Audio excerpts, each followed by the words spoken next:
आज हम लोग जो बातचीत करने वाले हैं अंतोन चेखव को लेकर, हम लोग बातचीत करेंगे। कुछ उनके जीवन के बारे में बातचीत करेंगे और कुछ उनकी रचनाओं के बारे में बातचीत करेंगे। और ज़्यादातर वक्त हम लोग इस पर बातचीत करने का प्रयास करेंगे कि एक व्यक्ति कैसे राइटर बन जाता है। उनकी पहली, मान लीजिए, एक तरह से बहुत ही औपचारिक रूप से जो प्रकाशित जो कहानी रही है, ये भी तुम्हारा फोन, उससे ये जिस भी तरह से उनको रेस्पॉन्स मिला, तो एक लिखने का और उससे कुछ सर्वाइवल सहभागिता प्राप्त कर लेने की जो उनकी इच्छा थी वो बढ़ती ही रही। चेखव एक ऐसे दिलचस्प व्यक्ति रहे हैं कि कहा जाता है कि देखिए, उनके जिस तरह से संकट रहा है ना, कहा जाता है कि वो ये बोलते थे कि जो चिकित्सक का पेशा है वो उनके लिए कानूनी रूप से स्थापित उनकी जीवन संगनी है ना। बोरिया बिस्तर लेके पहुंचा कि मुझे 5 दिन दिल्ली घूमना है, और मैं जब गया तो पता चला वहां पहले से 5 मेहमान पड़े हुए हैं। तो अब उनके लिए एक छठा मेहमान हो गया। अब जब पता चला 5वें दिन आफ्ताब जी अपना बोरिया बिस्तर बांध रहे हैं, उसी दिन पता चल रहा है कि 3-4 मेहमान और आए हुए हैं। कोई कह रहा है कि मैं तुम्हारे जो भाई है ना, जो तुम्हारा भाई बैरिस्टर बन रहा है, मैं उसकी सास के बेटे के भाई का बेटा हूं। वो जो तुम्हारी बहन है ना, वो जो तुम्हारी बुआ जी है ना, उस मान लीजिए राजशाही में एक ऐसे आवाज की शुरुआत हो रही है उनके दौर में, जब लोग ये कहना कानाफूसी शुरू कर रहे हैं कि हमें राजशाही को नीचे गिरानी होगी और हमें बदलना होगा राजशाही को ना। इस तरह का संकटों का दौर भी, सांस्कृतिक और आर्थिक संकटों का, संकट तो नहीं, टकराव बोलना ज्यादा सही है ना। वहां पर ऐसी क्रांति जिसने पूरी दुनिया को, उस वक्त ऐसी क्रांति पनप रही थी, वहां पर ऐसे रिवॉल्यूशनरी आइडियाज पनप रहे थे जो पूरी दुनिया को लीड करने वाले थे।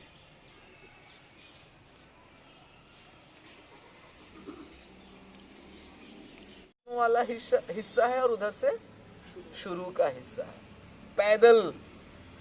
इसलिए वो डरते भी थे ब्रितानी हुकूमत की वो आइडिया यहाँ ना आ जाए। खैर आया भी, और उसमें इंडिया में बहुत प्रभाव भी पड़ा। भगत सिंह जैसे लोग और उनका जो समूह था, वो आइडिया भी काम कर रहा था। तो खैर, come on the again table of Chekhov की चेखव के टेबल पर आ जाते हैं।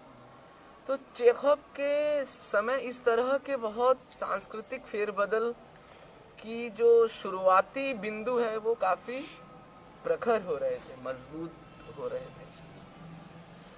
और इसी के साथ ही साथ रूस में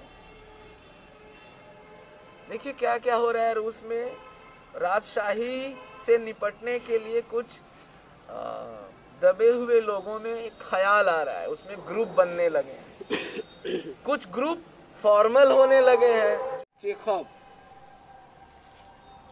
तो चेखव और चेखव ये जो 2 शब्द हैं, वो इनकी जो वोल्गा थी, जो इनकी जीवन संगनी, वो इनको चेखव नाम से बोलती थी। चेखव को चेखव नाम से वो बोला करती थी। वो उच्चारण का मामला था, इसलिए फिर जो नाम हो गया पूरी दुनिया में उनका चेखव नाम हो गया।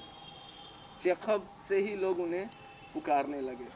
तो अंतोन चेखव जितना पढ़ा, कहानियों में जितना पढ़ा जाता है, उतना ही उनको मंचों पर भी खेला जाता है।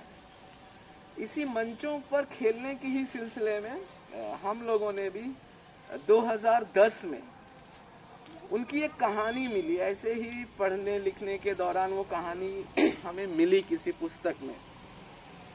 कई सारे लेखकों की कहानियों का झुंड था उसमें एक कहानी थी टेढ़ा दर्पण। और 2010 में जो राजनीतिक माहौल था इंडिया में, आप लोगों को याद होगा कि अब्राहम रिपोर्ट आने वाली थी। वो अल्पसंख्यकों के लिए एक अब्राहम रिपोर्ट आने वाली थी, और उसका ताल्लुक जो है बाबरी के साथ भी जुड़ा हुआ था। तो वो 2010 की एक बड़ी घटना थी। तो हम लोगों ने टेढ़ा दर्पण नाटक को और उस कंटेम्पररी सिचुएशन को बहुत ही बाकायदे से गूथा। कैसे गूथा? जैसे आप लोग बाटी बनाते हैं ना, एक सिंपल वाली और एक आलू वाली। एक बाटी फोड़ो तो अंदर आलू मिलता है, और एक बाटी फोड़ो तो वो चूरमा बन जाता है। तो हम लोगों ने बहुत ही बेहतरी से टेढ़ा दर्पण नाटक बनाया, और आलू की तरह ही हम लोगों ने उस वक्त का जो माहौल था उसको शामिल किया। ये वही पात्र हैं। क्या आपने कभी ये कल्पना किया है कि जो हटवाड़े में पुराने कपड़े बेचने आते हैं, बिकता है ना पुराने कपड़े, हम लोगों ने भी नाटक के लिए खरीदे हैं बहुत बार यहाँ पर। तो आप देखे हैं कि वो पुराने कपड़ों को कितने करीने से लाते हैं। प्रेस किया हुआ, धुला हुआ, प्रेस किया हुआ, जैसा भी है वो बहुत करीने से है।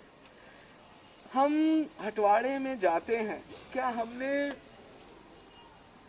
वो जो व्यक्ति है, वो महिला है या पुरुष है, लड़की है या लड़का है, जो भी वो बेच रहा है,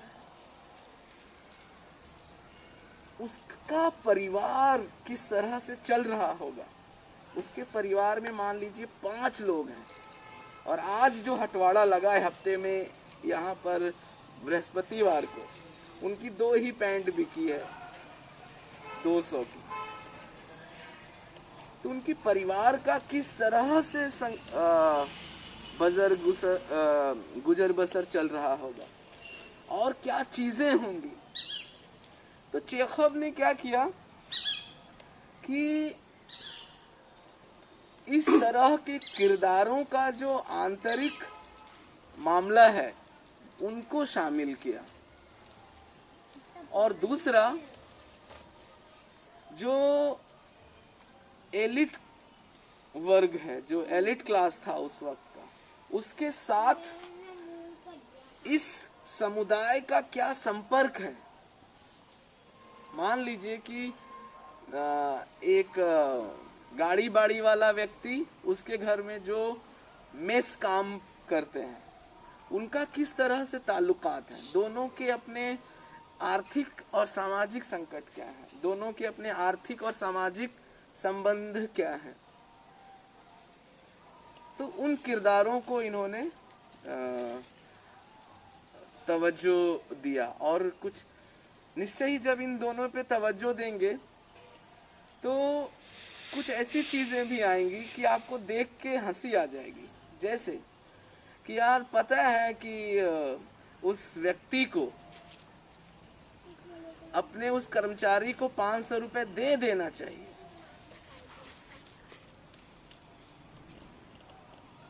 पर वो 500 रुपए दे नहीं रहा है।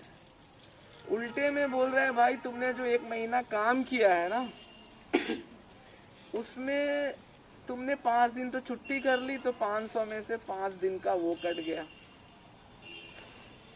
जब तुम नौकरी पर आ रहे थे फलाने दिन, तो तुम बीमार थे, तो उस 1 दिन का वो कट गया, तनख्वाह 6 दिन का कट गया। तुम जब गाड़ी चला रहे थे, जब मेरा घोड़ा गाड़ी चला रहे थे, तो घोड़े को चोट लग गई थी, और चोट लग गई तो हकीम ने उसके लिए 150 रुपए लिए, तो 6 दिन की वो कटाई हो गई, 150 रुपए की ये कटाई हो गई ना? तो इस तरह के प्रकरण भी दिखेंगे जिसमें आपको हंसी आएगी उस व्यक्ति पर भी जो उसका रुपया चालाकी से खींच रहा है, और उस पर भी हंसी आएगी कि वो कुछ बोल ही नहीं रहा है। वो बोल रहा है ठीक है, 150 रुपए प्लस 6 दिन की कमाई काट के जो बच रहा है वो तो दे दो मुझे। तो अंडर करंट पकड़ में नहीं आता है। अब जैसे आप एक कहानी सोचिए, जूलिया नाम की एक कहानी है। आप शुक्र मनाइए दूरदर्शन का कि उन्होंने चेखव पर एक सीरीज चलाई थी किसी जमाने में। तो जूलिया नाम का एक एपिसोड है, देखिएगा। तो वो इसी तरह का एपिसोड है। वो एक टीचर की कहानी है, जो मैंने बताया वो एक टीचर की कहानी है जो उनके बच्चों को का पालन पोषण करती है, घर में पढ़ाती भी है, उनका इलाज भी करती है। बहुत इस तरह की है। आप लोग देखिएगा दूरदर्शन पे जूलिया नाम की कहानी, अगर पढ़ें तो बेहतर है, नहीं तो वो दूरदर्शन में पुराने रंगों चित्र में दिखेगा वो आपको, पुराने कलर में। जो कहानी थी वो कहानी इस कदर थी, ये कहानी थी कि एक व्यक्ति है, वो कई वर्षों के बाद अपने घर जाता है,